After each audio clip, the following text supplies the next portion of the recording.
The stale air in the tiny city apartment was a thick, heavy blanket, tasting of dust and the cheap vegetable soup that had been their only meal for 2 days. Outside, the relentless symphony of sirens and horns was a constant reminder of a world that moved on without them, a world that had chewed up her husband David and spat them out with the gristle of his medical bills. Eleanor, at 48, felt 100 years old. Her shoulders ached with a permanent, deep-set tension, a physical manifestation of the weight she carried. She stood by the single grimy window, her fingers tracing the jagged crack in the glass. Below, the city lights blurred into a cold, indifferent smear. She clutched the eviction notice, the paper's cheap, sharp edge digging into her palm. The printed words felt like a brand, searing failure onto her soul. Her heart didn't just ache, it felt like a cold, hard knot in her chest, a permanent clench that made every breath a conscious effort. Grief was no longer a wave. It was the ocean she was drowning in, and the water was rising fast, cold and suffocating. Her gaze drifted to the corner of the room, to the source of the suffocating silence, the sewing machine. It sat there like a tombstone, its black enamel cold and lifeless under a film of dust. For years, its cheerful, rhythmic whirring had been the soundtrack of their survival, the steady pulse of her craft turning thread and fabric into rent money. Now a snapped belt hung limp like a severed artery, and the needle was frozen mid-stitch in a piece of half-finished silk. It was more than a broken tool. It was the death of her livelihood, her one tangible skill rendered useless. Elena felt the phantom vibration of its motor in her hands, a memory so sharp it brought a fresh pang of loss. A sour knot of hunger twisted in her stomach, a gnawing emptiness she had tried to ignore. She ran her calloused fingertips over the cold Tiquan smooth wheel, a final, sorrowful caress for a fallen friend. The machine's silence was louder than the city, a deafening proclamation of their complete and utter destitution. She felt a wave of nausea, the bitter taste of despair rising in her throat. In the dim light from the hallway, she could see her son, Leo. He was only 10, but he had developed a man's quiet solemnity in the months since his father's passing. He sat on his small cot, not playing, but carefully trying to glue the broken wing back onto a small wooden bird, a toy his father had carved for him. He worked with intense concentration, his small brow furrowed. He hadn't complained about the meager soup or the cold. He hadn't asked about the angry shouting of the landlord through the door last week. He just grew quieter, his large, dark eyes absorbing the tension in the apartment. As if sensing her gaze, he looked up, and in his eyes, she saw the question he was too afraid to voice. "Are we going to be okay, Mama?" A violent rush of love, so fierce it was painful, seized Elena, immediately followed by a crushing wave of guilt. Her heart constricted so tightly she gasped. She was failing him. To him, she was the entire world, the rock, the protector, and she was about to crumble into dust. She forced a smile, a brittle, fragile thing that felt like it would shatter on her lips. The time for pretending was over. With a trembling hand, Eleanor walked to the rickety kitchen table and took out the small, worn tin box. Inside was everything they had left in the world. She tipped it over, and the contents spilled out with a soft, pathetic rustle. 4 $100 bills, a few 20s, a 10, and a handful of wrinkled 5s and 1s. She smoothed each bill out, her fingers shaking. She stacked the coins with painstaking precision. She counted it once, then twice, her lips moving silently. $500. Exactly. $500 stood between her son and the cold, unforgiving streets of a city that had already taken everything else. A shiver, icy and sharp, traveled the length of her spine, a purely physical reaction to the sheer terror of their situation. She could feel the damp chill of the street, smell the sour stench of the alleyways. The finality of the number was absolute. It was not enough for first and last month's rent anywhere. It was not enough to fix the sewing machine. It was not enough. The reality of it was a physical blow, knocking the air from her lungs.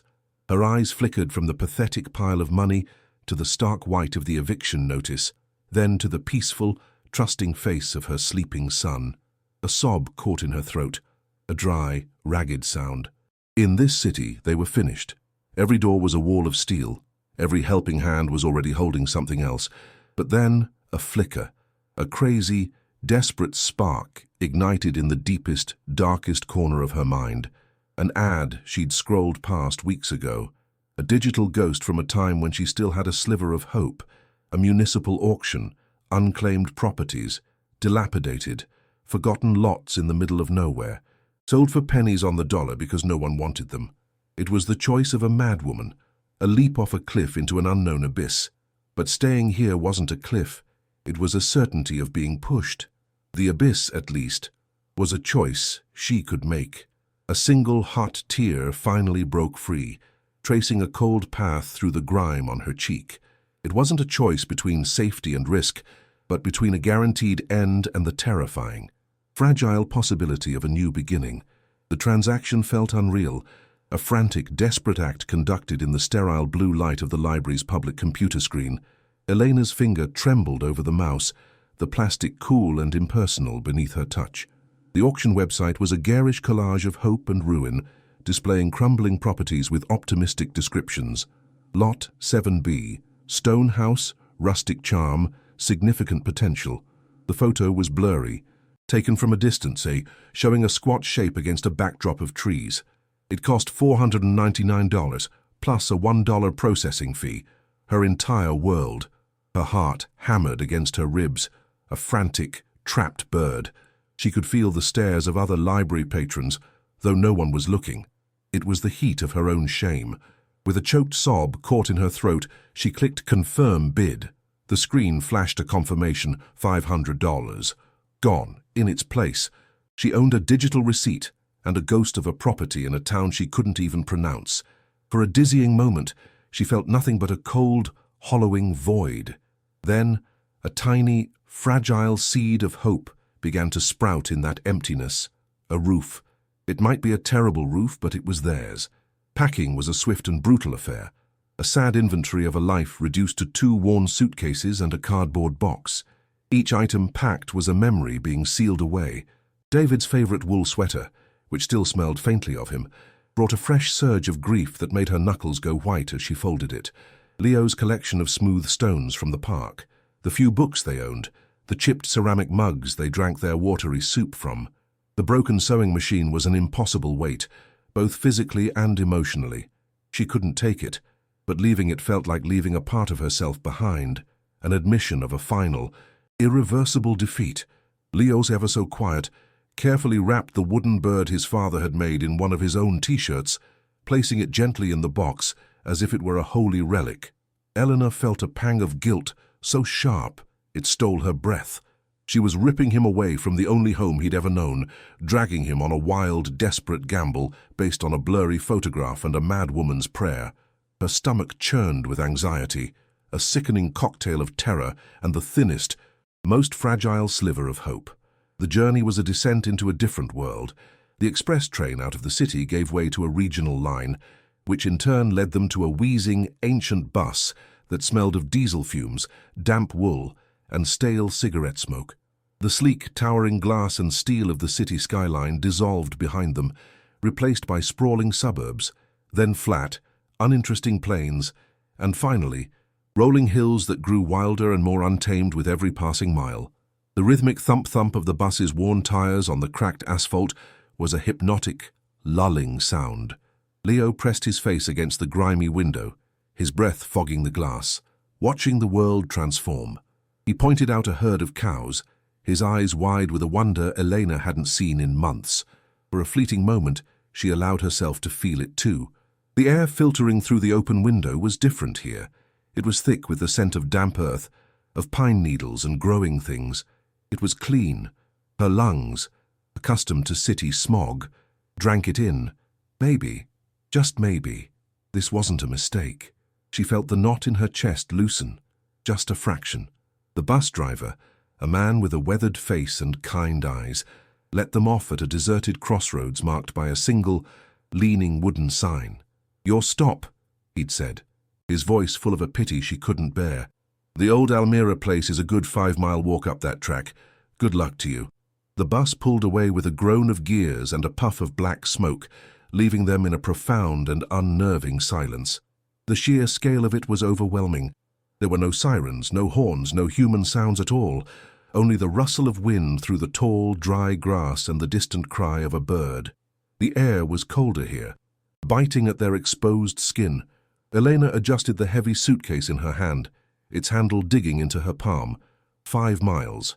Her body, already weary from travel and lack of sleep, protested. She looked at Leo, his small face pale, his city shoes already looking flimsy and inadequate against the rough, stony track that stretched before them, disappearing into a dense, dark wood. A shiver, completely unrelated to the cold, traced a path down her spine. They were utterly alone. The walk was grueling. The track was less a road and more a suggestion of one, a ribbon of mud and stone that snaked its way up a relentless incline. The trees grew thick and close on either side, their branches interlocking overhead to form a dark, dense canopy that blotted out much of the afternoon sun. The air grew heavy, carrying a damp, mossy smell.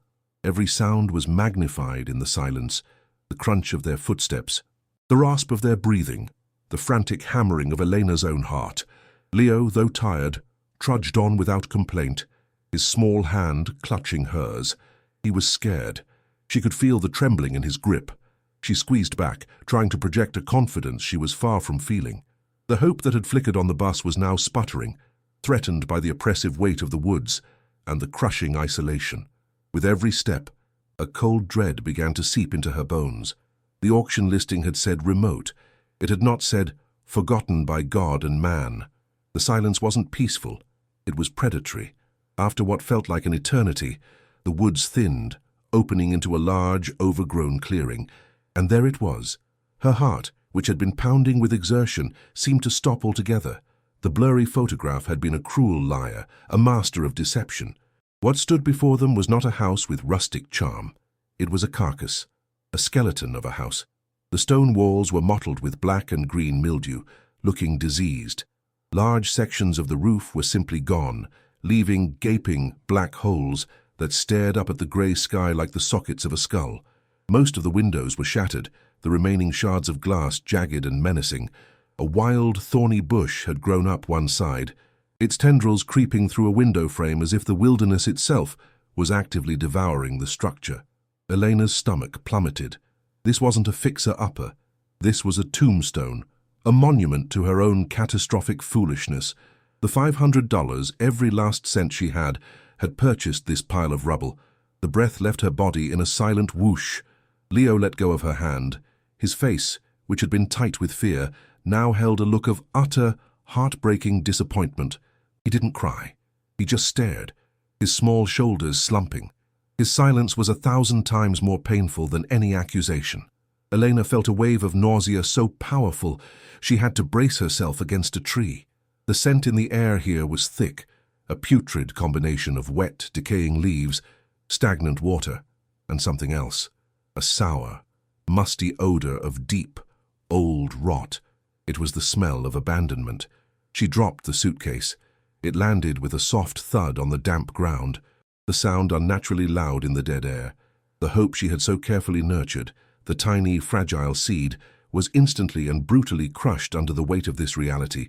It was worse than the apartment, far worse. There, they had walls and a solid roof. Here, they had nothing, less than nothing. They had this ruin, miles from anywhere, with no food, no water, and no way back. She had not just failed.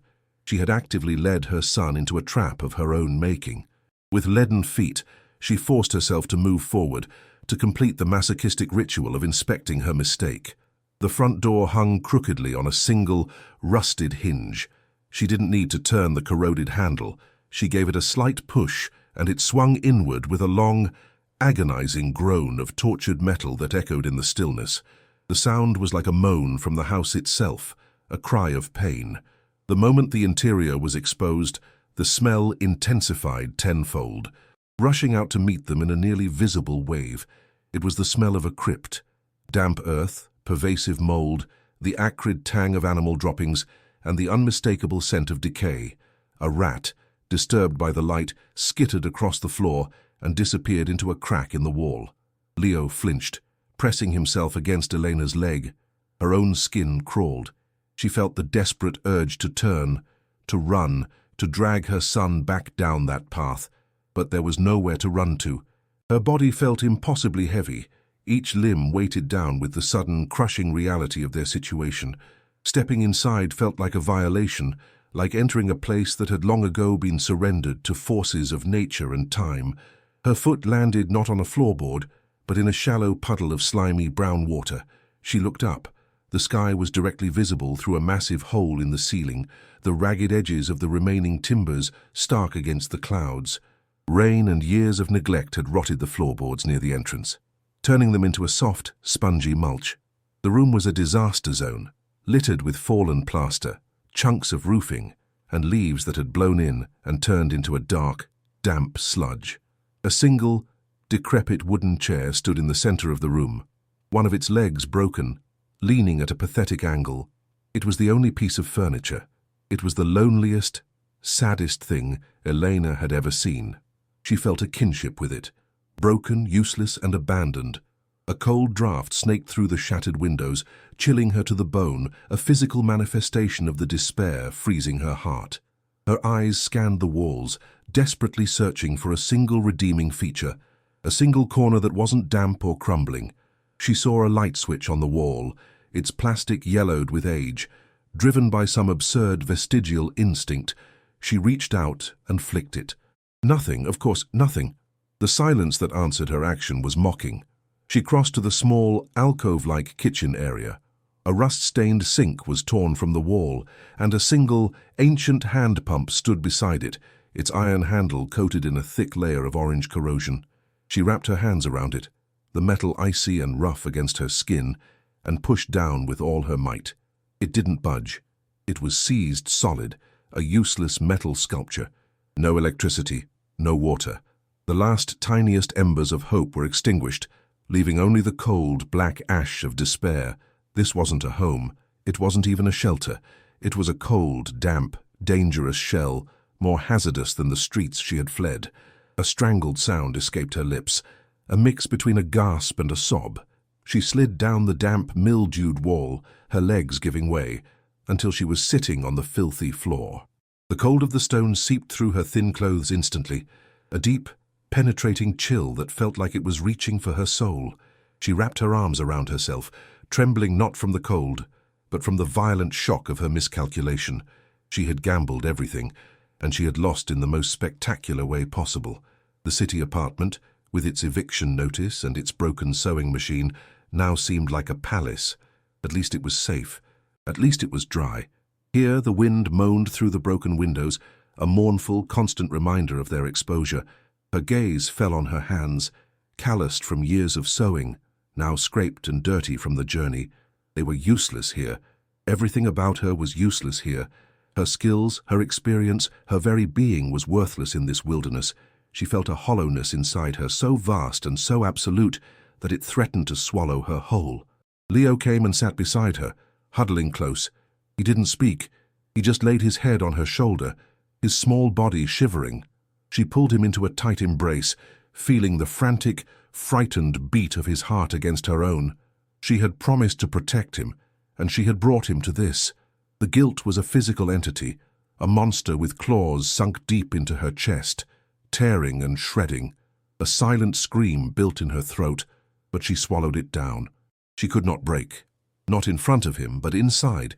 The dam of her composure, which had held back months of grief, fear, and exhaustion, was cracking under this final, unbearable pressure. She had thought she had reached the bottom when David died. She had thought the eviction notice was the bottom. She was wrong. This, right here, sitting in the ruins of her last hope with her terrified child in her arms, surrounded by decay and profound silence, this was the bottom. And she had no idea how to climb back up. The last of the daylight began to fade, the grey light in the clearing turning a deep, bruised purple. The shadows inside the ruin deepened, turning from grey to black, concealing the decay, but making the space feel infinitely more menacing. New sounds emerged with the darkness, the scuttling of unseen creatures in the walls, the hoot of a distant owl that sounded like a question, the incessant, whispering moan of the wind. Elena held Leo tighter, his warmth a small temporary anchor in an ocean of cold despair. Her mind was a frantic, terrifying blank. There were no more plans, no more desperate ideas. The well of her resilience, which had seemed bottomless, had finally run dry. She had spent her last dollar to purchase her own tomb. The sheer monumental stupidity of it was breathtaking. A tear, hot and sharp, finally escaped and ran down her cheek, followed by another and another. They were silent tears, not of sadness, but of a despair so complete, so absolute, it felt like the end of the world. She closed her eyes, the darkness behind her eyelids, a welcome relief from the sight of the ruin around her. She could smell the damp stone, feel the grime on her skin, hear the mournful wind that was their only companion. All her senses confirmed the totality of her failure. In the city, they were poor and about to be homeless. Here, they were destitute and utterly trapped, miles from help, with night falling on a structure that was barely standing. The sense of isolation was absolute. They could scream, and no one would hear. They could vanish, and no one would know. The hope that had propelled her on this insane journey had been a mirage, and she had led her son straight into the desert to die of thirst. Her body shuddered with a dry, racking sob that she muffled against Leo's hair. The false hope had been crueler than no hope at all. It had given her just enough altitude to make the fall truly, devastatingly complete. She had reached the bottom of the well, and the darkness was absolute. The weight of it all was a physical pressure, pressing down on her chest, making it hard to breathe. The last 2 days, the frantic packing, the long, rattling journey, the arduous walk, it all culminated in this single, crushing moment of realization. There was no potential here. There was no rustic charm. There was only the end of the line. She had driven them to a place where her skills were irrelevant, where money was a forgotten concept, and where survival depended on a knowledge of the wild she simply did not possess. Her calloused fingers, so adept at guiding a needle through delicate fabric, were clumsy and useless against the cold, hard reality of this place. A profound sense of failure, colder and sharper than the wind, pierced through her. She had failed her husband in his sickness, and now she was failing her son in his life. The feeling was not just emotional. It was a physical ache in her bones, a weariness so deep it felt as if she would never be able to stand up again. She was adrift, and the shore had just vanished. The first days in the ruin were a blur of shivering misery.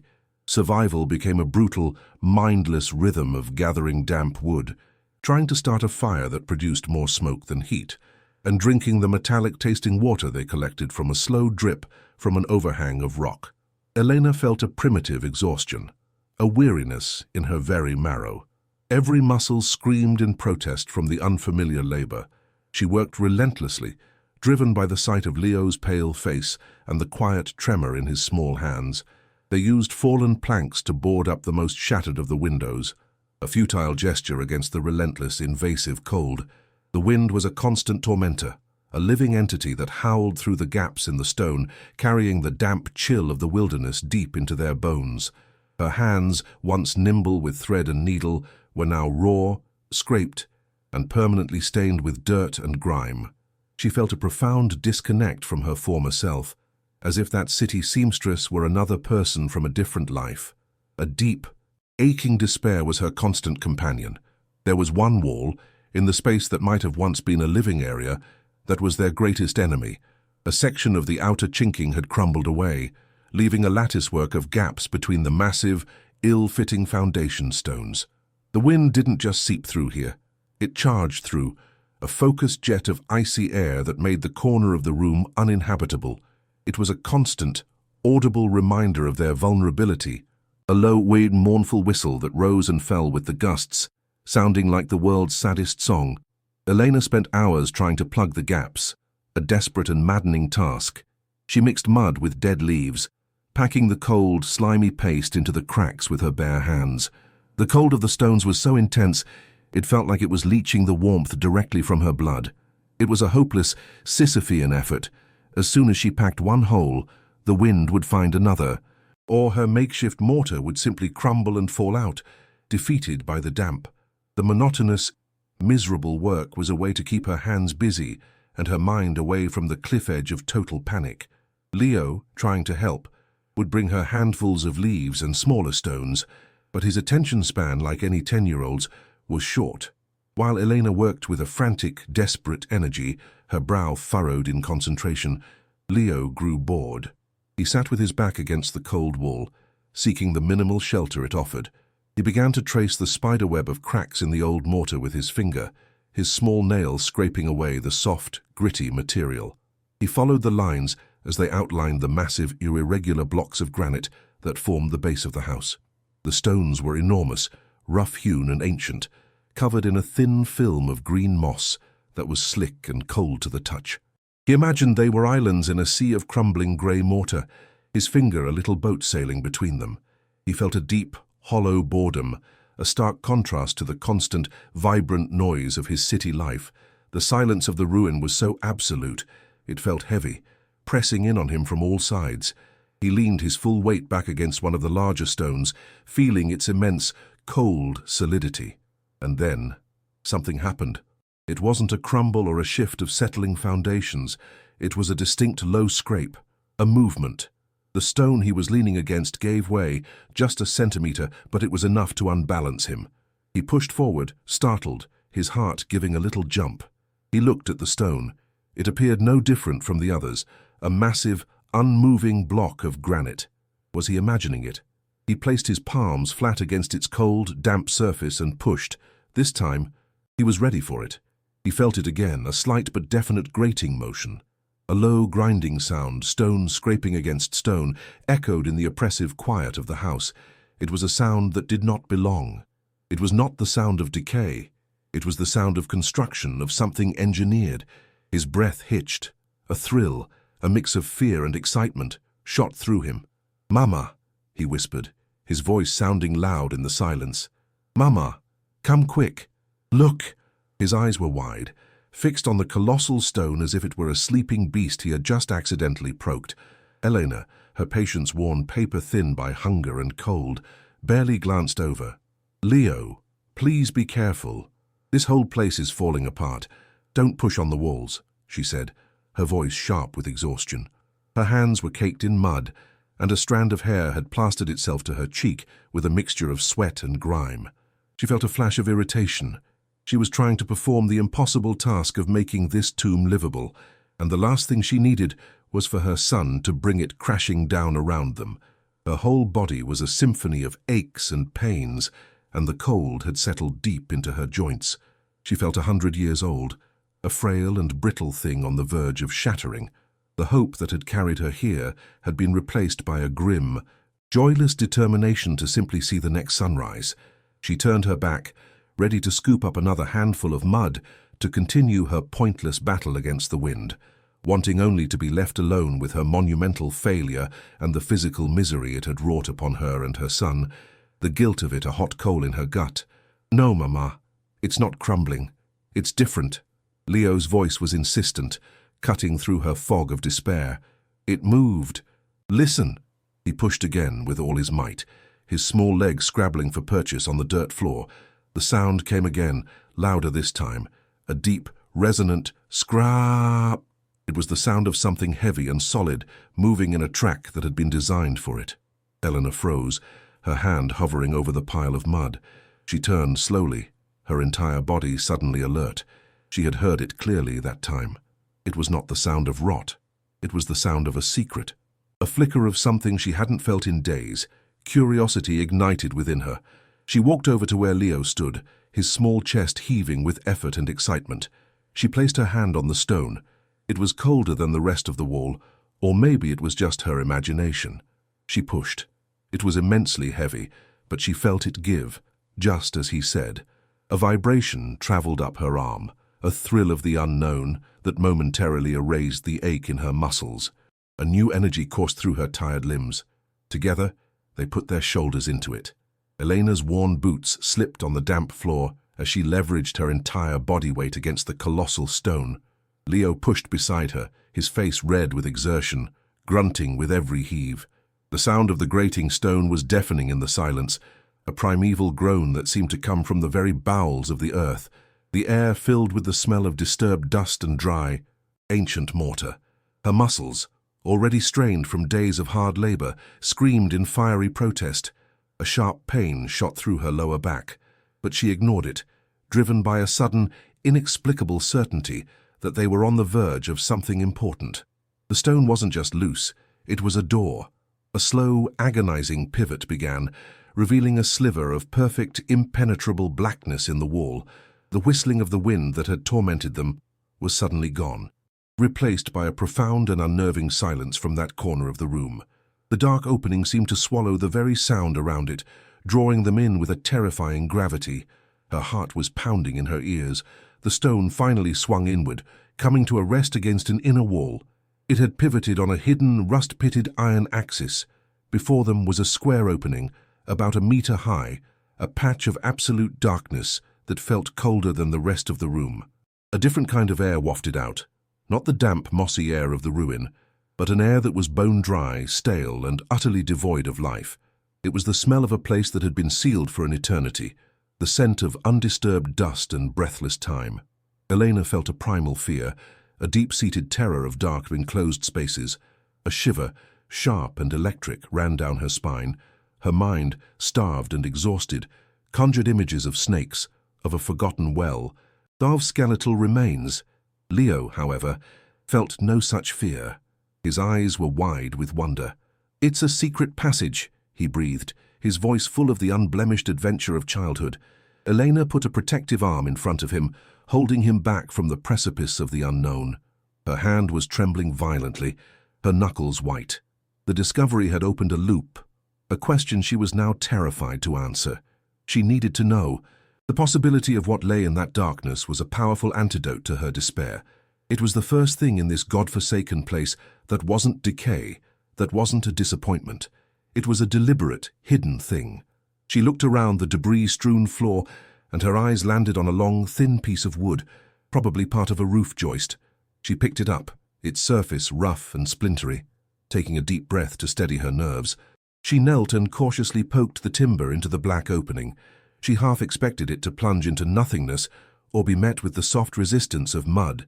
Instead, it hit something hard with a solid thump. She swept it from side to side. It met resistance on both sides. It wasn't a well, it was a room or a passage. Her heart beat a frantic rhythm against her ribs. She probed downwards with the piece of wood. It clattered against what sounded like steps.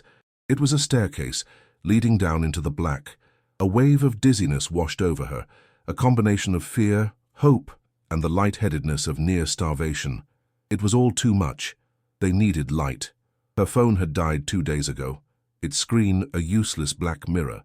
Then a spark of memory. In the bottom of her suitcase, wrapped in a sock, was a small, flimsy cardboard box of matches, a forgotten remnant of her old life, packed for emergencies she could never have imagined. She scrambled to the suitcase, her fingers fumbling with the latches. She tore through the neatly folded clothes, her desperation making a mess of her last vestiges of order. There it was. The box was damp, but the matches inside seemed dry.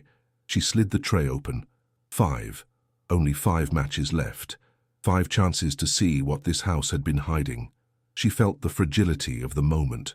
Each tiny stick of wood held the potential for revelation or a return to the crushing, empty darkness of their current reality.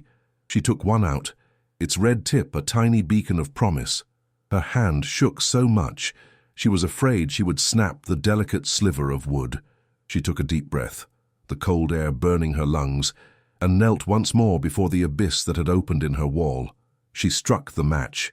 The sudden flare of light was blinding. A brilliant orange flower that bloomed in the gloom. The tiny flame sputtered, then held steady. Holding it forward, she peered into the opening. The matchlight danced and flickered, revealing a short, narrow flight of crudely carved stone steps leading straight down.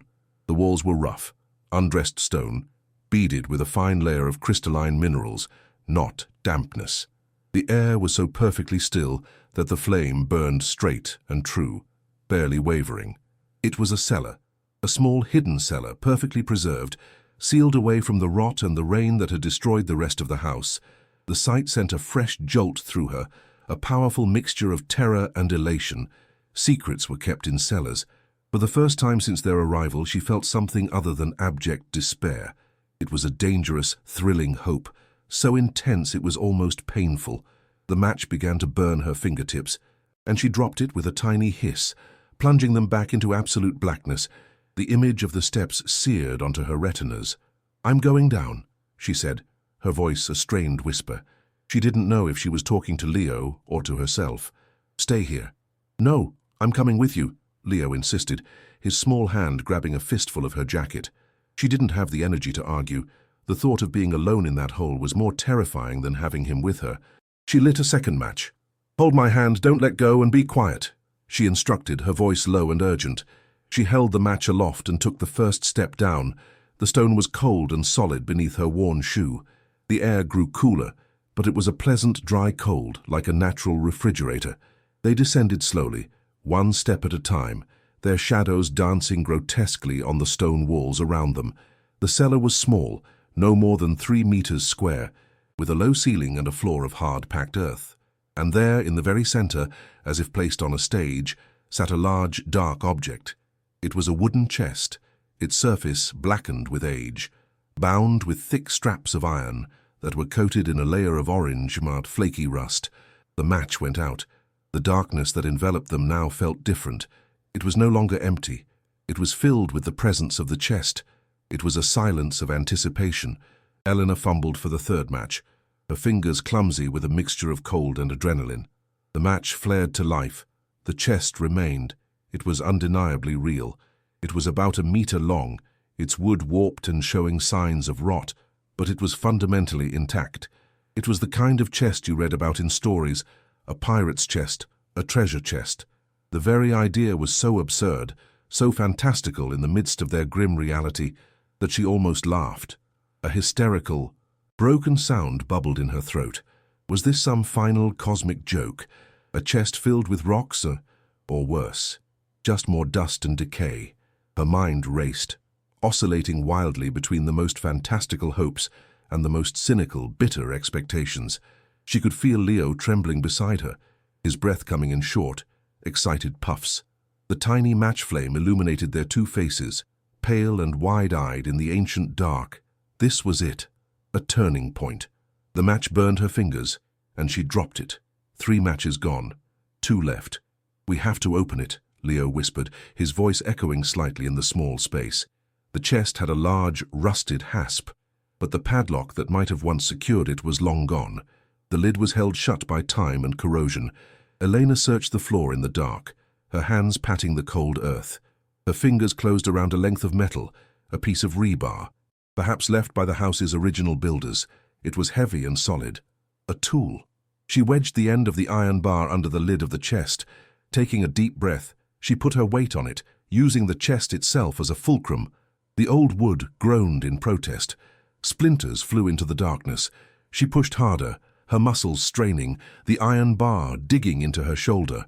With a sudden, violent crack that sounded like a gunshot in the confined space, the rusted hasp snapped.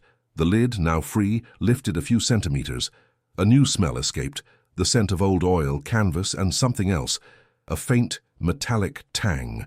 She felt a wave of pure, unadulterated fear. With her 4th match lit, its precious light flickering, she lifted the heavy lid.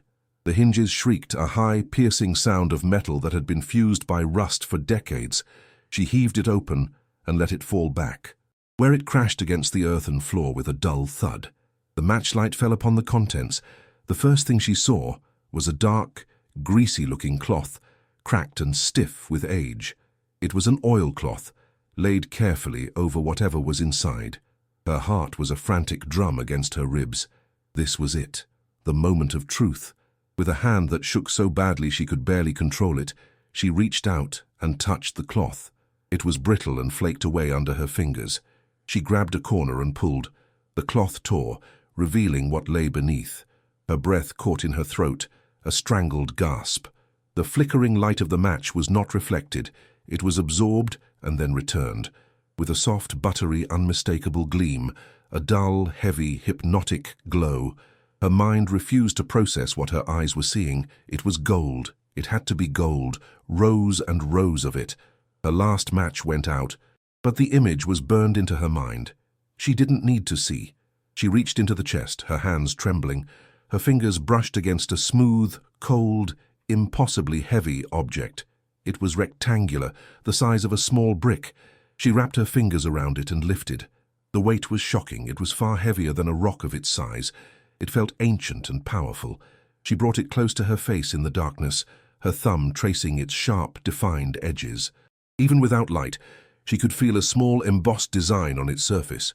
She held the bar in one hand, its sheer density a testament to its value, and with the other, she felt for the other contents of the chest.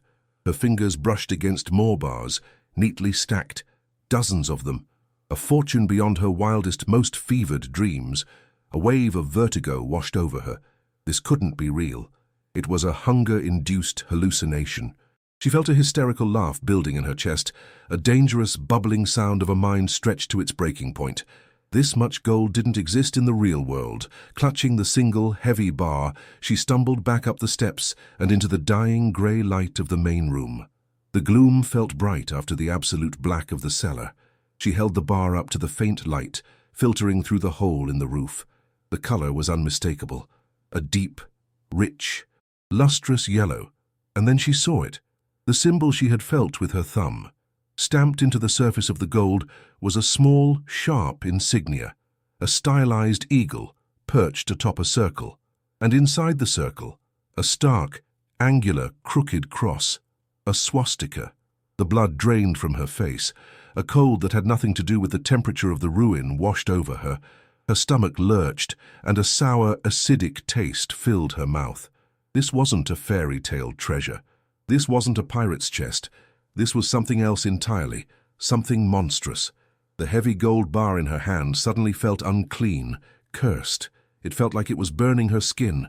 She had the sudden, violent urge to hurl it as far as she could, to throw it back into the darkness where it belonged. The elation of the discovery curdled into pure, unadulterated horror. Leo, who had followed her up, saw the look on her face.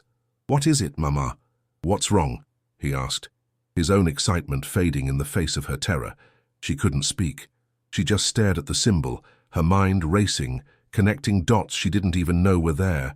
The remote location, the house abandoned since the war. It began to form a horrifying, speculative narrative. She dropped the bar, and it hit the stone floor with a dull, heavy thud that seemed to shake the very foundations of the ruined house. The sound was obscene, a punctuation mark on a terrible sentence she was just beginning to read. "There's something else," she whispered, her voice hoarse. "Down there, under the gold." Driven by a new, darker curiosity, she turned and descended back into the cellar, this time without light, her eyes having adjusted to the gloom. She needed to know the whole story. The gold was the what. She now needed the why. The fear was still there, but it was now overlaid with a grim, urgent necessity. She was no longer a victim of circumstance. She was the discoverer of a crime. Her hands, guided by memory, reached back into the chest. She pushed past the cold, heavy bars, her fingers searching the bottom. They closed on something that was not gold. It was softer, more yielding, leather. She gripped it and pulled. It was a book, heavy and thick, a journal. It was bound in dark, cracked leather, the corners worn smooth with time and handling. Next to it, her fingers found a thick bundle of papers, tied together with a length of brittle twine. They felt fragile, on the verge of turning to dust. She gathered them carefully, her heart pounding a slow, heavy rhythm of dread. This was it. The proof. The story. She cradled the journal and the documents to her chest as if they were a fragile infant. The gold was a fortune, but it was a dead thing. This felt alive. It pulsed with the energy of a long-buried secret, a story that was screaming to be told. The weight of it was immense, far heavier than the gold she had left behind in the darkness. It was the weight of history, the weight of a terrible truth. She knew, with chilling certainty, that her life had just been irrevocably altered. Back in the main room, in the last fading vestiges of twilight, she sank to the floor, the journal and the papers in her lap. The air was cold. The wind still moaned through the broken house, but she no longer felt it. Her entire world had contracted to the objects in her hands. With trembling fingers, she untied the brittle twine around the documents. They were official forms, filled out with neat typed letters and stark black ink signatures. Each one bore the same chilling insignia as the gold bar, the eagle and the swastika. They were lists of names, addresses, and itemized inventories, jewelry, artwork, furniture, bank accounts, confiscation orders. The words, though in a language she barely understood, were clear enough. She felt a profound wave of nausea. She was sitting on the floor of a tomb, holding the receipts for stolen lives. The sheer bureaucratic banality of the evil laid out on the papers made it all the more horrifying. This wasn't chaos. It was organized. Meticulous theft on a scale she could scarcely comprehend. A paper trail leading directly to hell. She set the documents aside, her hands shaking, and opened the heavy leather journal. The pages were filled with a severe, angular script. The ink faded from black to a rusty brown. It was German, a language she could not read, but she didn't need to. She could feel the story radiating from the pages. She flipped through, her eyes scanning the dense blocks of text. She saw dates from the early 1940s. She saw lists of names, some of which she recognized from the confiscation orders. She saw diagrams, sketches of the house, with markings pointing to the very wall they had just opened. The journal was the key. It was the confession. It was the voice of the man who had accumulated that cursed gold, the architect of the theft who had used this house as his secret vault. A shiver racked her body, a deep, convulsive tremor. She had not stumbled upon a treasure. She had stumbled into a grave, and the ghost of a terrible crime was now awake. Its cold fingers wrapped around her heart. The mystery was no longer about a hidden fortune. It was about the evil that had put it there, and it was far from over. Though she could not read the dense, spidery German script, the journal spoke to her in a language of pure dread. She sat on the cold floor, Leo huddled against her side for warmth, the pile of cursed gold forgotten in the cellar below. The only light came from the gaping hole in the roof, a single weak column of grey that illuminated the brittle, yellowed pages.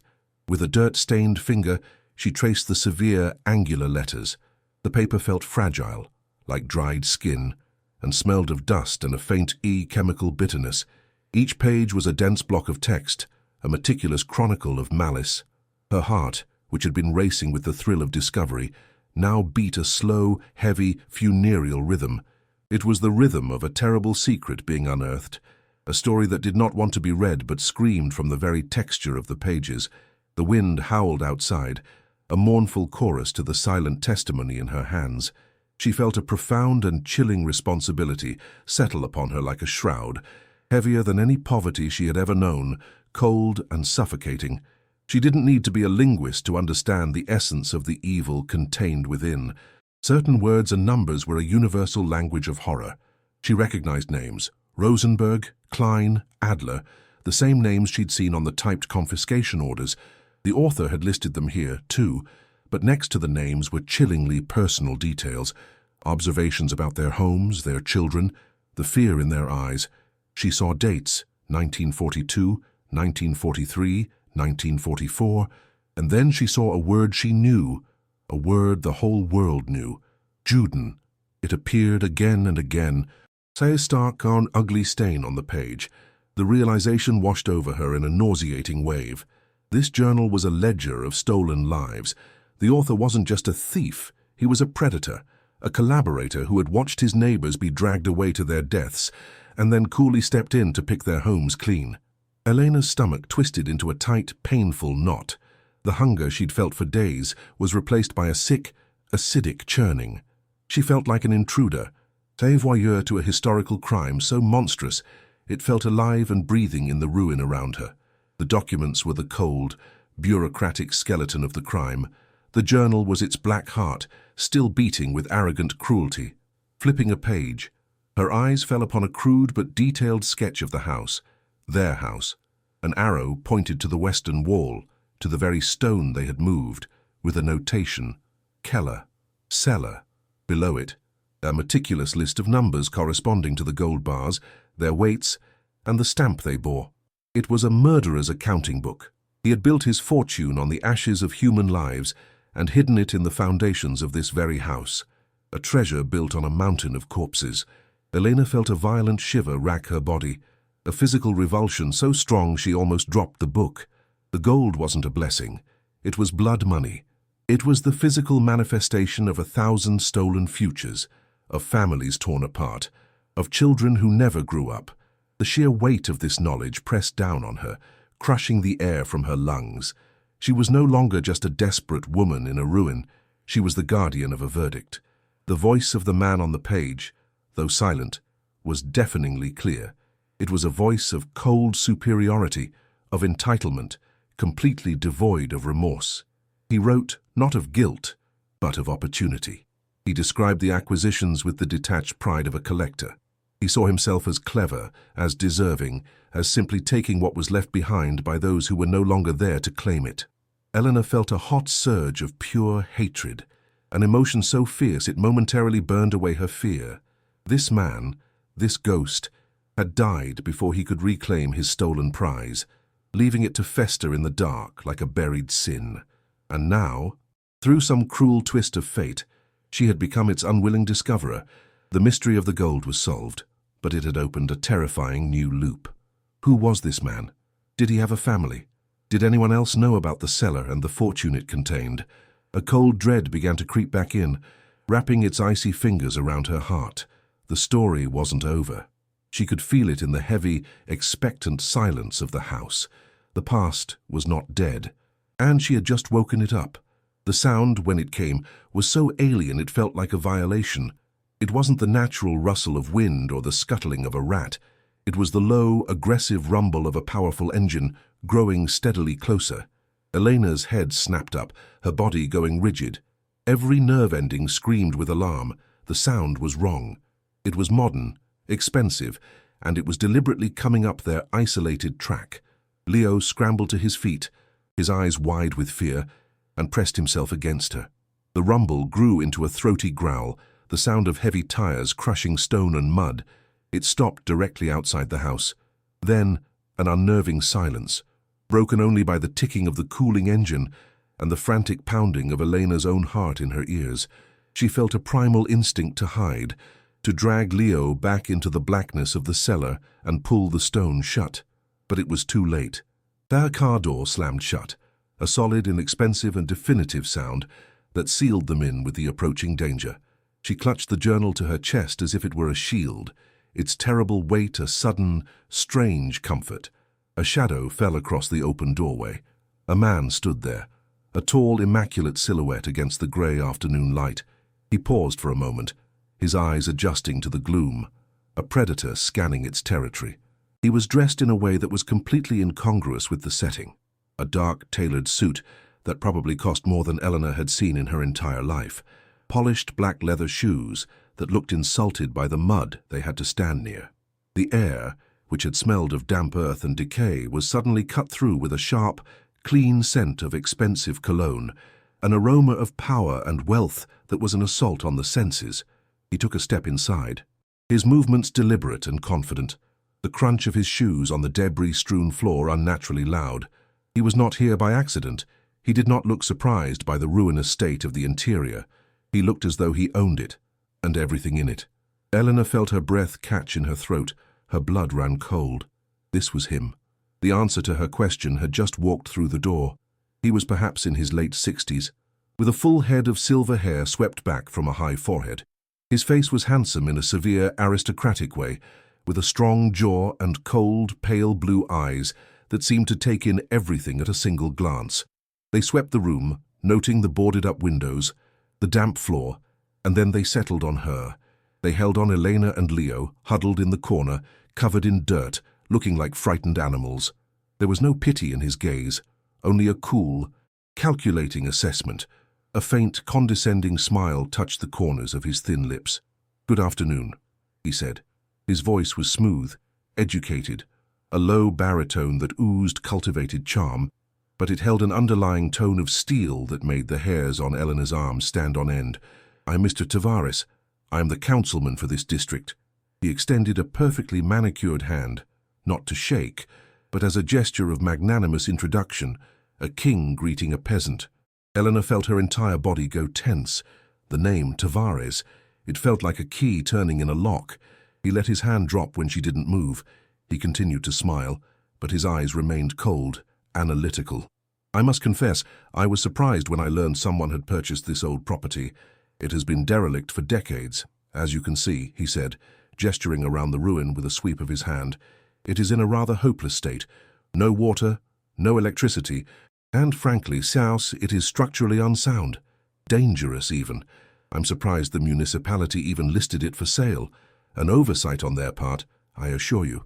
Every word dripped with false concern, a velvety poison designed to reinforce her own despair. He was painting a picture of her foolishness, underlining the hopelessness of her situation, preparing his attack. Eleanor felt a knot of defiance tighten in her gut. She might be poor and desperate, but she was not a fool. Not anymore. She hugged the journal tighter. Its secrets gave her a strange, terrifying strength. The ghost of the house's past was at her back, whispering warnings into her ear. She knew this man, or rather, she knew his history. He stepped closer, the scent of his cologne becoming more pronounced, more invasive. He stopped a few feet away, his cold eyes boring into hers. "I am the largest landowner in this region," he continued, his voice dropping to a more confidential, conspiratorial tone. "This little parcel is surrounded by my property on all sides. It's an irritating little anomaly on the map, you understand. I have been meaning to acquire it for years, simply to tidy up the paperwork." He chuckled, a dry, humorless sound that did not reach his eyes. "Given its state, it is worthless, of course, utterly worthless. But, for the sake of tidiness, and out of concern for your unfortunate situation, I am prepared to offer you $2,000 for it. Cash. A gesture of goodwill. It's more than fair, and it will allow you and your son to find a more suitable place to live." The offer hung in the air, a blatant insult wrapped in the guise of charity. $2,000. He was testing her. He wanted to see if she was just a desperate woman, or if she knew. Elena's heart hammered against her ribs. $2,000. A week ago, that sum would have seemed like a miracle, a lifeline she would have grasped with tears of gratitude. It was 4 times what she had paid. It was enough for a deposit on a new apartment, enough to fix her sewing machine, enough to escape this nightmare. The temptation was a physical thing, a sweet, alluring voice in her head telling her to take it, to run, to forget the journal and the gold and the ghosts. But then she looked at the man's cold, expectant eyes. She felt the weight of the journal in her lap, the silent screams of the names within its pages. She thought of the blood money hidden in the dark below her feet. Taking his money would make her complicit. It would be a betrayal of the dead. It would mean letting him win, letting this monstrous crime remain buried forever. A new kind of resolve, forged in the crucible of that terrible knowledge, hardened within her. She met his gaze, her own eyes steady. "No," she said. The word was quiet, but it echoed in the cavernous ruin like a gunshot. "The property is not for sale." For a split second, a flicker of genuine surprise crossed Tavares's face, quickly replaced by something else. The mask of polite concern dissolved. The thin smile vanished. His eyes, which had been cold before, now became chips of ice. The temperature in the room seemed to drop several degrees. "I don't think you understand your position, madam," he said, his voice losing its smooth, velvety texture. It was now flat, hard, and menacing. The charm had been a tool, and now that it had failed, he had discarded it. He took another step closer, invading her personal space, using his physical presence to intimidate. Leo shrank behind her, and Eleanor put a protective arm around him, her knuckles white. She could smell the expensive wool of his suit, the faint scent of tobacco. She could see the tiny, broken blood vessels in his pale eyes. She wasn't just facing a powerful man anymore. She was facing the grandson of the monster who wrote the journal. She was facing the inheritor of his evil. The air crackled with unspoken threat. "This is a very remote area," Tavares said slowly, enunciating each word with chilling precision. "Very isolated. People who live out here learn to be cooperative. They understand the way things work." He let the words hang in the air, a clear and unambiguous threat. "The weather can be treacherous. The nights are dark. This old house," he looked up at the gaping hole in the roof, "is a tinderbox. It would be a tragedy if some sort of accident were to happen. A fire, perhaps. Things like that can happen. Stubborn people sometimes attract misfortune. It would be a pity for your son." The mention of Leo was a poisoned dart. Elena felt a surge of pure, primal fear, so intense it was paralyzing. This was no longer about a property dispute. This was a threat against her child's life. He wasn't trying to buy the house. He was trying to get to the gold, and he would remove anyone who stood in his way. Her heart felt like it was going to explode in her chest.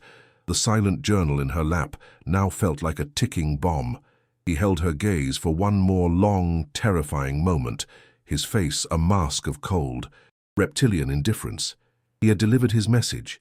He knew she understood. Without another word, he turned, his polished shoes crunching on the debris, and walked out of the house. Elena remained frozen, her arm locked around Leo, listening to his footsteps fade. She heard the car door open, then slam shut with that same solid, final sound. The powerful engine roared to life, a sound of raw, unbridled aggression. The tires spun in the mud as the vehicle turned, and then the rumble faded back down the track, leaving behind a silence that was 1,000 times more profound and more menacing than before.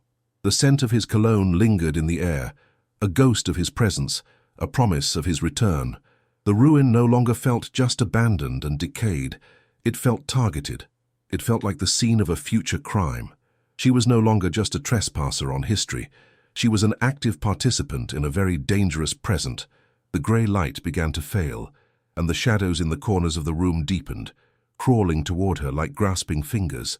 Elena looked down at the journal in her lap, then at her son's pale, frightened face. The gold in the cellar was a fortune that could save them, but it was also a magnet for a man who would clearly kill to possess it. The journal and the documents were proof of a historical atrocity, a key to justice for families destroyed decades ago. But that proof was a death warrant. To reveal it would be to declare war on Tavares, a man who had power, money, and no conscience. To stay silent would be to let evil triumph, to live with the ghosts of the dead and the knowledge of her own cowardice. She was trapped. Every option was a doorway to a different kind of hell. The immense weight of the choice pressed down on her, a physical force threatening to shatter her already fragile resolve. She was just one woman, with nothing but a terrified child and a terrible secret. How could she possibly fight a monster like that? She held her son close, the warmth of his small body a fragile anchor in a storm of terror. The choice before her was impossible. She could take the gold, a small fraction of it, and simply disappear in the night, using the blood money to build a new life far away from here. It would mean security, food, a home for Leo, but it would also mean leaving the truth buried, allowing Tavares to eventually claim his family's cursed inheritance and letting the memory of his grandfather's victims vanish forever. Or she could fight. She could use the journal as a weapon, seek out a justice she had no reason to believe still existed, and in doing so, paint a massive target on her back and on the back of her child. She would be facing a powerful, ruthless man on his own territory. What would you do in her place? Would you choose the safety of your child above all else, securing your future with cursed gold, or would you risk everything, your life and his, for the chance to bring a long-buried evil to light and give justice to the dead? The lingering scent of Tavares's cologne was a toxic ghost in the room, a promise of violence that clung to the damp air long after he had gone.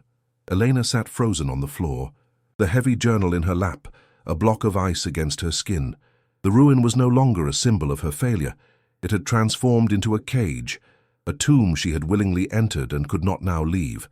Every creak of the rotting timbers, every whisper of the wind through the broken stones, was the sound of approaching footsteps. Her heart hammered against her ribs, a frantic, trapped bird beating its wings against a cage of bone. She held Leo so tightly, he whimpered, his small body a fragile shield against a world that had suddenly revealed its fangs. The choice Tavares had laid before her was a lie. There was no choice, only a countdown. The cold that seeped from the stone floor was nothing compared to the icy terror that had taken root in her soul. A paralysis so complete, it stole the breath from her lungs and the strength from her limbs. The silence was the worst part. Then, a new sound. It was faint at first, barely distinguishable from the sighing wind, a soft, rhythmic crunching. Not the brutal roar of an engine, but the sound of feet on the muddy track. Her blood went cold. Was he back already? Had he decided not to wait? A wave of nausea, sharp and acidic, rose in her throat. She strained her ears, her entire being focused on that one small sound. It grew steadily, methodically closer. Through a gap in the boarded-up window, she saw it. A tiny, bobbing point of light, a single firefly dancing in the immense, pressing darkness of the woods.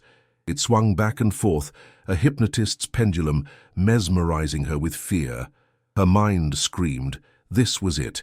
This was the accident Tavares had promised. A single man, sent in the night to finish the job quietly. She scrambled backwards on the floor, dragging Leo with her, her eyes locked on that approaching light. The small flame was a harbinger of a much larger fire, their promise of annihilation coming for them through the trees. Her breath hitched in a silent sob. The light drew nearer, resolving itself from a distant spark into the warm, flickering glow of a lantern. The footsteps were not the heavy, confident tread of a predator, but a slow, almost painful shuffle, the sound of old bones and weary muscles. The figure holding the lantern was stooped, a silhouette bent by the weight of years, not malice. The tension in Elena's chest did not release. It simply transformed. The immediate, sharp-edged fear of violence softened into a deep, pervasive suspicion. Who was this? No one lived out here. Tavares had said so. The bus driver had said so. This isolated ruin was an island in a sea of wilderness. Was this a trick, a new form of torment devised by the councilman, designed to lull her into a false sense of security before the final blow? Her mind, already starved and terrorized, raced through 1,000 paranoid scenarios. The figure stopped just beyond the crumbling doorway, the lantern light painting a small, warm circle on the damp ground, an oasis of light in an ocean of darkness and fear. The air was still, pregnant with unspoken questions. A hesitant, dry rapping sound echoed on the stone doorframe. It wasn't the sound of authority, but of caution, a gentle inquiry into the darkness. Elena flinched, pulling Leo tighter against her, pressing a finger to her lips. Silence. They would be silent as the stones themselves, a part of the decay, invisible. But the silence in the ruin was a living thing, and their breathing, their very heartbeats, felt thunderously loud. The rapping came again, a little more insistent this time. "Hello?" a voice called out, thin and reedy, cracking with age. "Is anyone there? I saw the light from the car earlier. I live over the ridge." The voice was frail, laced with a wheezing breathlessness, but it was unmistakably human and, more importantly, it sounded concerned, not menacing. It was the voice of an old man, a voice that had seen many winters. Elena's terror remained, but it was now confused, tangled with a desperate, burgeoning curiosity. Was it possible? Could this be help? Or was it the most insidious trap of all, a lamb sent to coax the sheep from their hiding place? The internal battle was swift and brutal. Every survival instinct screamed at her to remain hidden, to trust no one in this forsaken place. Tavares was a monster who wore a mask of civility. Perhaps his minions were masters of disguise as well. But the sheer frailty in that voice, the genuine worry she heard in the question, chipped away at her wall of fear. To stay silent was to remain trapped with the certainty of Tavares's return. To answer was a gamble, a leap of faith into an unknown even deeper than the one that had brought her here. She looked down at Leo's terrified face, his eyes wide in the gloom, trusting her completely. She had to do something. Taking a shaky breath that felt like swallowing broken glass, she forced her own voice out, a dry, hoarse whisper that was barely audible. "Who's there?" The sound of her own voice, the first words she had spoken since Tavares's departure, seemed to break a spell. The lantern light bobbed, and the stooped figure took a hesitant step closer into the doorway, peering into the oppressive darkness of the ruin. He was ancient. The lantern light illuminated a face so deeply wrinkled it seemed carved from old wood, a landscape of a long and difficult life. He wore a simple, patched wool coat and held the kerosene lantern in a hand gnarled with arthritis, the knuckles swollen and stiff. His eyes, pale and cloudy with cataracts, blinked slowly, trying to adjust to the gloom. He was small and hunched, posing no physical threat whatsoever. This was Matteo. He squinted, his gaze falling on Elena and Leo huddled on the floor, their faces pale with fear and smudged with dirt. A look of profound surprise and pity washed over his weathered features. "My God," he whispered, his voice a gravelly rasp. "You have a child." He took another shuffling step inside, the lantern light pushing back the shadows, revealing their pathetic state. "I'm Matteo. I live on the next ridge. It's a few miles from here, but you're the closest thing to a neighbor I've had in 20 years. I saw that fancy car drive up here earlier. I know who that man is. I was worried." His words were simple, but they were the kindest Elena had heard in an eternity. A dam of emotion broke inside Elena. The sheer, unexpected kindness from this stranger, after the cold menace of Tavares, was too much to bear. A single, hot tear traced a path through the grime on her cheek. She didn't try to wipe it away. He wants the house," she stammered, her voice thick. "He offered me money. When I said no," she didn't need to finish. The look on Matteo's face told her he understood completely. "He is a man who does not like the word no," Matteo said, his voice low and grim. He set the lantern down on the one intact chair, its warm glow creating a small sanctuary in the vast, cold room, the air filled with the faint, pleasant smell of burning kerosene. "He came to see you himself. Then he is very serious. What did he say his name was?" Matteo asked.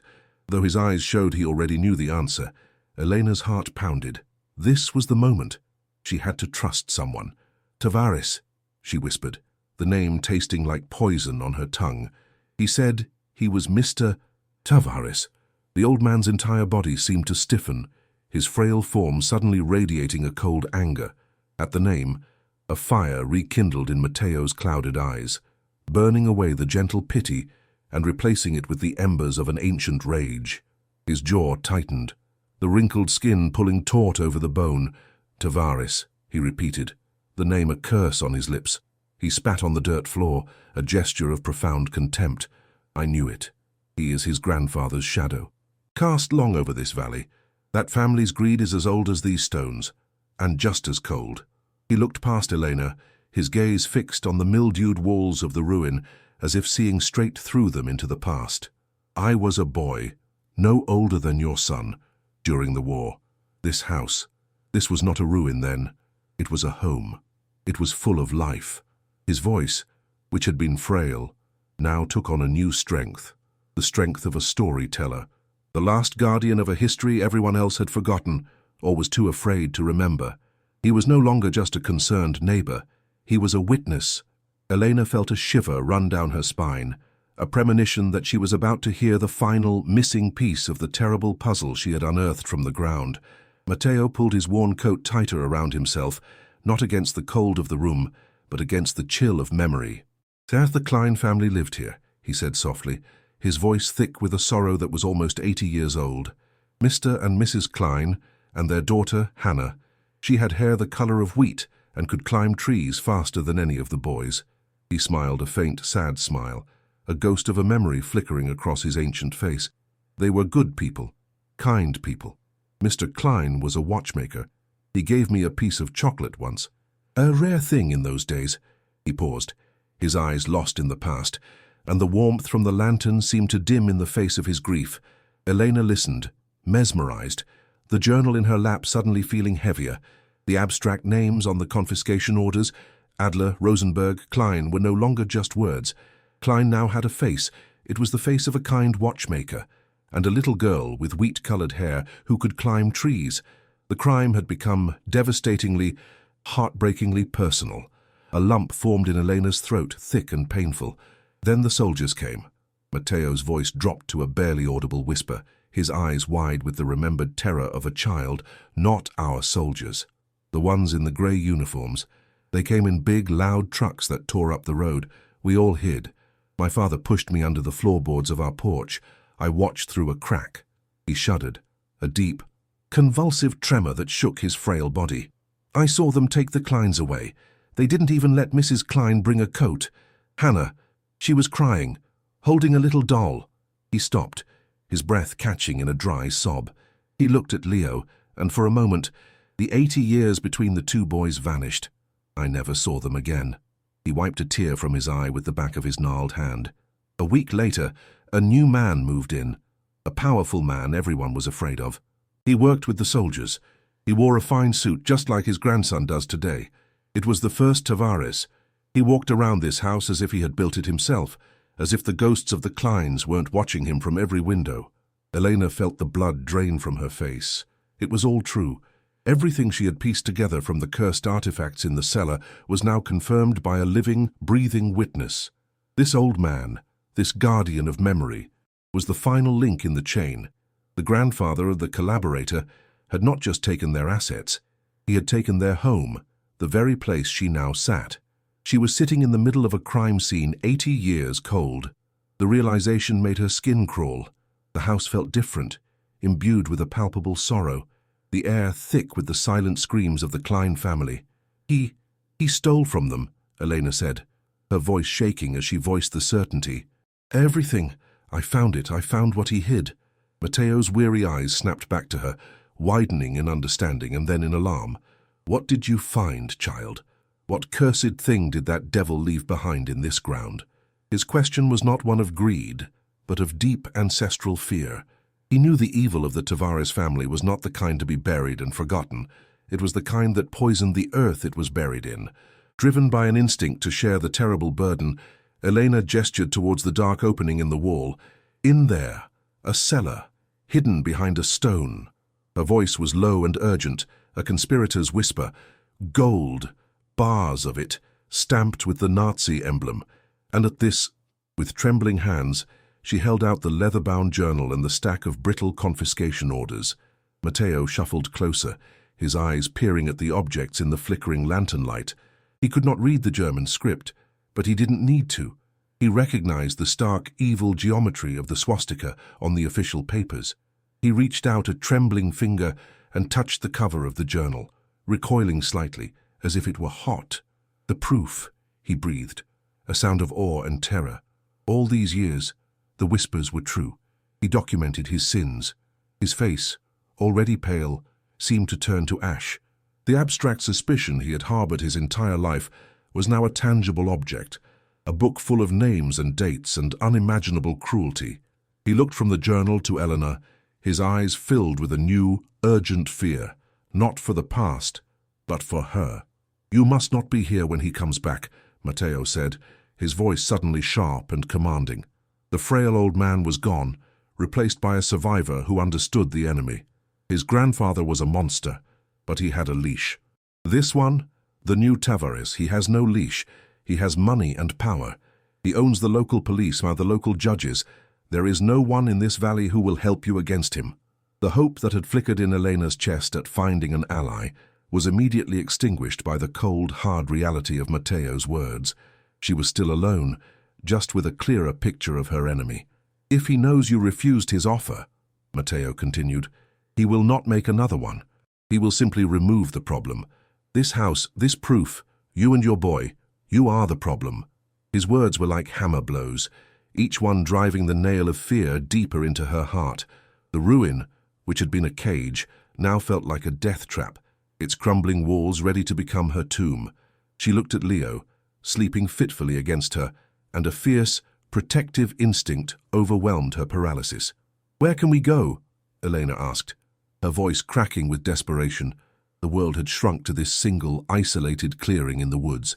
There was no road back, no bus, no escape. They were trapped. My farm, Matteo said immediately. It's not much, but it's hidden. He won't think to look for you there, not right away. From there we can make a plan. I have an old radio. My nephew, he is a federal prosecutor in the capital.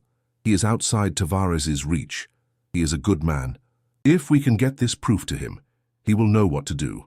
A tiny, fragile sliver of a plan. A path forward that wasn't just survival, but a chance at justice. It was a long shot, a desperate gamble, but it was infinitely better than waiting for Tavares to return. A new energy, born of desperation and a sliver of hope, coursed through Elena's exhausted body. She had to move, now. She began to gather the precious, terrible documents, her hands no longer trembling, but steady with purpose.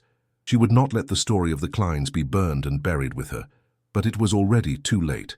As Elena shoved the journal into a cloth sack, a sound cut through the night, a sound that froze the blood in her veins. The low, aggressive rumble of engines multiplied. Not one car this time. Two. Their headlights were not distant fireflies, but sharp, predatory beams of white light slashing through the trees, sweeping across the clearing. They were coming fast, with a brutal confidence that spoke of absolute ownership of the night. Matteo grabbed her arm, his grip surprisingly strong. "They're back," he hissed, his face a mask of terror in the lantern light. He didn't wait. The cars screeched to a halt just outside the ruin, their engines cutting out abruptly, plunging the world into a deafening silence that was worse than the noise. The silence held for a single, terrifying heartbeat. Then, 4 car doors slammed shut in quick succession, a volley of gunshots announcing the start of a war. Rough voices barked orders in the darkness, the sounds of men who were there to do a job, not to negotiate. Panic, pure and absolute, seized Elena. Her mind went white with terror. She couldn't breathe, couldn't think. All she could hear was the frantic, wild hammering of her own heart.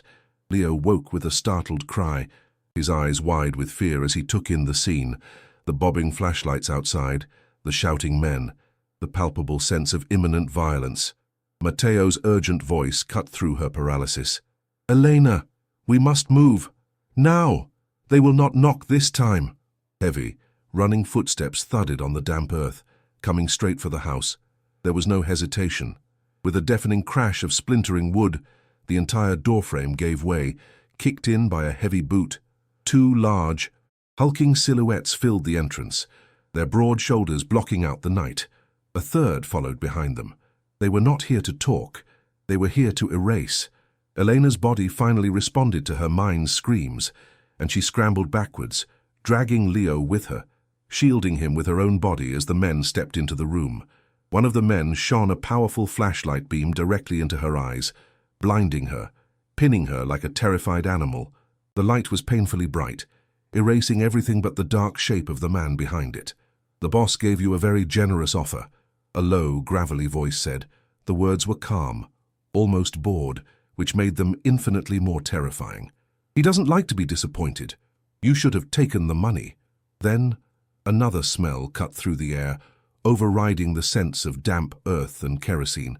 It was a sharp, acrid, chemical smell that made her nostrils burn and her stomach clench.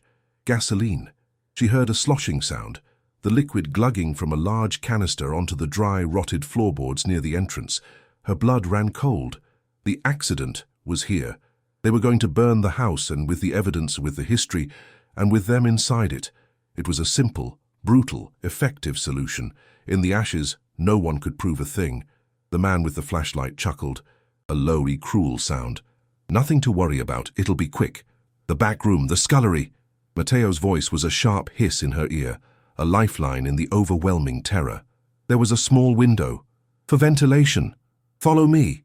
The old man, who had seemed so frail, was now filled with a wiry, desperate strength. He grabbed the lantern, plunging the rest of the room into disorienting darkness, leaving the henchman momentarily blinded. He pulled Elena by the arm, dragging her away from the advancing men and deeper into the ruin. Elena reacted on pure animal instinct. She clutched the precious sack containing the journal and the documents. Her eyes darted to the floor where she had dropped the gold bar. She snatched it up, its cold, heavy weight a solid piece of reality in the nightmare. She grabbed Leo's hand. "Run!" she screamed, her voice raw with terror. They stumbled through the pitch-black interior of the house, their feet catching on unseen debris, their only guide the small, bobbing light of Matteo's lantern ahead. Behind them, they could hear the continued, methodical sloshing of the gasoline and the men's gruff, unconcerned voices. They burst into what was once a small kitchen or scullery at the rear of the house. The air was thick with the smell of rust and stagnant water. Matteo held the lantern high, its light illuminating their only hope. A small odd square window set high in the stone wall. It was barely large enough for a child to fit through, its wooden frame swollen and rotten from decades of rain. "Here!" Matteo grunted, pushing a broken crate beneath it. "The boy first!" One of the men in the main room laughed, a chilling sound that echoed through the ruin. They weren't in a hurry. They were enjoying it. Eleanor's hands trembled as she lifted Leo onto the crate. "Climb, Leo, climb and don't look back," she urged, her voice shaking. He scrambled up, his small hands tearing at the rotten wood of the windowsill. He squeezed his small body through the opening and dropped out of sight. A new sound reached them from the main room, the distinct, sharp flick of a metal lighter.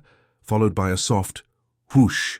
A wave of orange light washed through the doorway, and the smell of burning gasoline filled the air. The fire caught with terrifying speed. A roar filled the house as the flames eagerly consumed the dry, rotted timbers and the gasoline-soaked floor.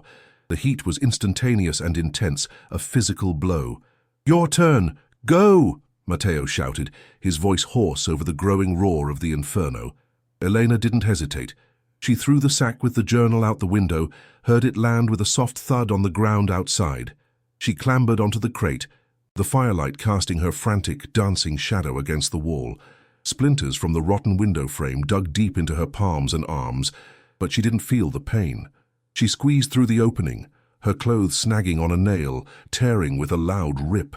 She fell awkwardly, landing hard on the damp, soft earth beside the precious sack. The cold night air was a shock after the blistering heat. She looked up just as Matteo, surprisingly agile, was pulling himself through the narrow space. The roar of the fire was deafening now, a hungry beast devouring the house from the inside out. He landed beside her with a soft grunt, the old lantern crashing to the ground, its glass shattering and its flame extinguishing, plunging them into the profound darkness of the woods. But the darkness lasted only a second. The ruin itself became a lantern, a monstrous torch against the night sky. Flames erupted from the holes in the roof, licking at the stars. The windows glowed with a furious, hellish orange light. The sound was a continuous, deafening roar, punctuated by the sharp crack of splitting stones and the crash of falling roof beams.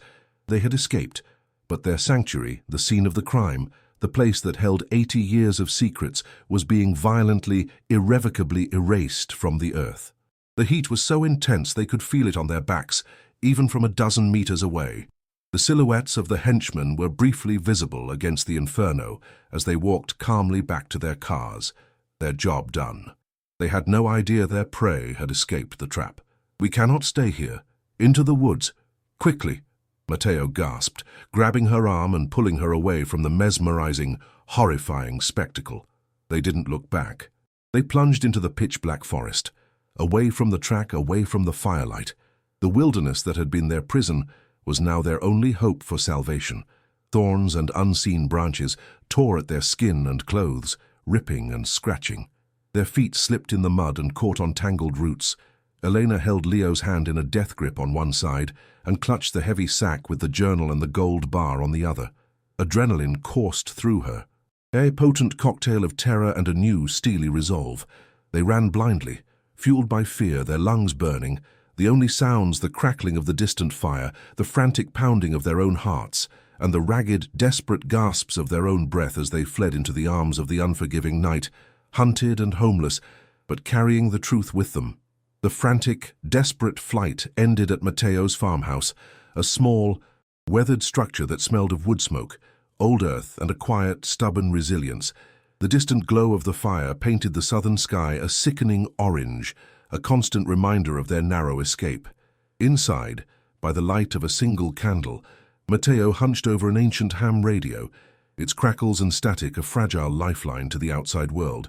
Elena, wrapped in a coarse wool blanket, trembled uncontrollably, the adrenaline of the chase giving way to a bone-deep, shuddering exhaustion. She recounted the night's events in a broken, hoarse whisper to the disembodied voice on the other end, the voice of Matteo's nephew, the federal prosecutor. His voice, calm and impossibly clear through the static, was an anchor in the storm. "Stay there. Do not move. Do not speak to anyone. Help is coming." For the first time in what felt like a lifetime, Eleanor felt the crushing weight on her chest lighten, just a fraction. The burden was no longer hers alone to carry. The meeting took place 2 days later in the sterile anonymity of a backroom office in a town 60 miles away. Federal agents, their faces grim and professional, had spirited them away before dawn. The room was quiet, the air thick with anticipation. Eleanor, now clean and wearing borrowed clothes, sat at a long table. Across from her were 2 federal agents and a woman with kind, intelligent eyes who introduced herself as a representative from a World Jewish Heritage Organization. With hands that were surprisingly steady, Elena placed the scorched cloth sack on the table. She carefully took out the leather journal, its cover blistered by the heat. She laid out the brittle confiscation orders, their edges charred black. Finally, she produced the single gold bar, its heavy, malevolent gleam stark against the polished wood of the table. A collective, sharp intake of breath filled the room. There was no disbelief, only a profound, somber recognition of the evil that had been unearthed. The evidence, scarred but intact, told its own horrific story. An archivist, a man with gentle hands and a scholar's quiet intensity, was brought in. He examined the artifacts under the bright, unforgiving light of a desk lamp. He touched the journal's cover with a reverence that bordered on pain, his fingers tracing the heat-warped leather. He analyzed the paper, the ink, the severe Germanic script, cross-referencing names and dates with a database on his laptop. "It's genuine," he finally announced, his voice filled with a mixture of academic triumph and human sorrow. "This is the personal ledger of a high-ranking collaborator. The confiscation orders match our records for the region, for families who were deported and never returned. This," he said, looking at Elena with awe, "this is a Rosetta Stone for a dozen cold cases. Irrefutable proof." The words hung in the air, solid and heavy. The ghosts of the Klein family, of Rosenberg, of Adler, were no longer silent whispers in a ruined house. Their voices were now a chorus demanding justice, and Elena had given them a microphone. The arrest was swift and mercilessly efficient. While Mr. Tavares was enjoying his breakfast on the sun-drenched terrace of his sprawling estate, the gates to his property were breached by a silent convoy of black federal vehicles. He looked up from his newspaper, a flicker of annoyance turning to disbelief, then to pure, unadulterated rage as armed agents swarmed his manicured lawns. There were no phone calls to be made, no local officials to bribe. His power, so absolute in his small valley, was a paper wall against the force of federal justice. As they snapped the cold steel cuffs onto his wrists, reading the charges of extortion, attempted arson and conspiracy in connection with historical crimes against humanity, the mask of aristocratic superiority finally shattered, revealing the pathetic, cornered face of his grandfather's heir. The sound of the cuffs clicking shut was a small, satisfying echo of the iron hasp breaking on the cellar chest. The sound of a long-overdue secret finally being locked away in the light. Forensic teams and archaeologists descended upon the blackened, smoking skeleton of the stone house. The smell of ash and sorrow hung heavy in the air. Guided by the detailed diagrams in the journal, they bypassed the rubble and went directly to the cellar's location. The hidden stone pivot, though scorched, still worked. In the dark, soot-filled pit below, they found it. Bar after bar of Nazi gold was pulled from the ashes, each one cleaned, catalogued, and photographed. The full obscene scale of the collaborators' greed was laid bare for the world to see, a treasure trove built from a graveyard. The sight of the gold being carried out into the daylight felt like an exorcism, the release of a poison that had seeped into the ground for 80 years. The house, even in its utter destruction, had finally given up its last and most terrible secret, and the earth around it seemed to breathe a sigh of relief. The fortune was no longer a myth or a madman's ledger. It was a physical reality, and now it belonged to the law. Months passed. Seasons changed. Elena sat not in a cold ruin or a sterile government office, but in the plush leather chair of a law firm overlooking the city she had once fled. The woman from the Heritage Organization sat beside her, her smile warm and genuine. The Tavares family assets were frozen, their name disgraced. An international tribunal was using the journal to track down the descendants of the collaborators' victims, scattered across the globe like seeds on the wind. The recovered gold had been liquidated, establishing a fund worth tens of millions of dollars to provide restitution and fund Holocaust education. "And for you, Elena," the lawyer said, sliding a document across the table. "For your courage, for refusing to be silenced, the fund's trustees have approved a finder's fee, a reward for bringing this truth to light." Elena looked at the number. It had so many zeros it seemed impossible, a figure from a dream. Tears welled in her eyes. But for the first time in years, they were not tears of sorrow or fear, but of overwhelming, unbelievable relief. The constant, gnawing ache of hunger in her stomach was now a distant, faded memory, like a bad dream. The suffocating tension in her shoulders had melted away, replaced by a deep sense of peace. She and Leo now lived in a beautiful house, filled with sunlight. the air carrying the scent of baking bread and fresh-cut flowers from their own garden. The relentless symphony of city sirens had been replaced by the sound of Leo's laughter as he ran through the green grass, a happy, healthy boy whose future was now limitless. He no longer had to mend broken toys. A magnificent brand-new telescope was pointed at the stars from his bedroom window. Elena often found herself simply standing by a window, feeling the warmth of the sun on her skin, her heart so full of gratitude it felt like it might burst. The cold, hard knot of grief in her chest had finally, miraculously, dissolved. She had not only saved her son, she had given him a world she could never have imagined, a world built not on cursed gold, but on the foundations of justice. True to her soul, she did not hoard her newfound security. She used a portion of the funds to acquire the deed to the land on the isolated ridge.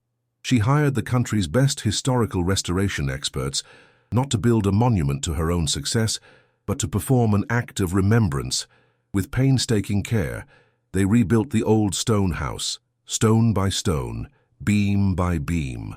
The roof was replaced, the windows glazed, the walls scrubbed clean of the black mildew of time and sorrow. It was resurrected not as a home, but as a memorial, a place of quiet contemplation. Inside, where she had once huddled in terror, beautifully crafted displays told the story of the Klein family, of their stolen lives, and of the discovery that brought their story back from the ashes. It stood as a silent, powerful testament that the truth, no matter how deeply buried or brutally burned, could not be destroyed. The ruin was gone, and in its place stood a beacon of memory, a final defiant victory over the darkness. On the anniversary of the discovery, Eleanor drove out to the memorial. The air inside smelled of clean stone and lemon oil, not mold and decay. Sunlight, the enemy she had once tried to block out with scavenged planks, now streamed through the clear windows, illuminating the dust motes dancing in the air. In the corner where she and Leo had first battled the cold, stood a brand-new state-of-the-art sewing machine. Its chrome wheel gleamed, its black enamel flawless. She sat down, the chair solid and strong beneath her. With a steady hand, she threaded a needle with bright blue thread. She took a deep breath, not of despair, but of peace. She pressed her foot to the pedal, and a sound filled the quiet room. A cheerful, rhythmic whirring. It was not the sound of desperate survival. It was not the sound of a livelihood lost. It was the sound of creation, of purpose, of a life not just repaired, but made new, stitching together the frayed edges of the past and the bright, infinite fabric of the future. Elena's story is a powerful reminder that the past is never truly dead, and that even in the face of absolute despair, the courage of a single person can change the course of history. She descended into a pit of personal failure and emerged as an agent of justice, transforming her family's future by honoring the victims of a forgotten crime. Her journey from the edge of homelessness to a life of security was not just a matter of finding a fortune. It was about choosing to wield a terrible truth as a weapon for good, no matter the personal risk. If you were captivated by Elena's harrowing tale of resilience and redemption, and you believe that some stories are too important to remain buried, then make sure you subscribe to our channel. We are dedicated to bringing you more compelling narratives of mystery, struggle, and the ultimate triumph of the human spirit.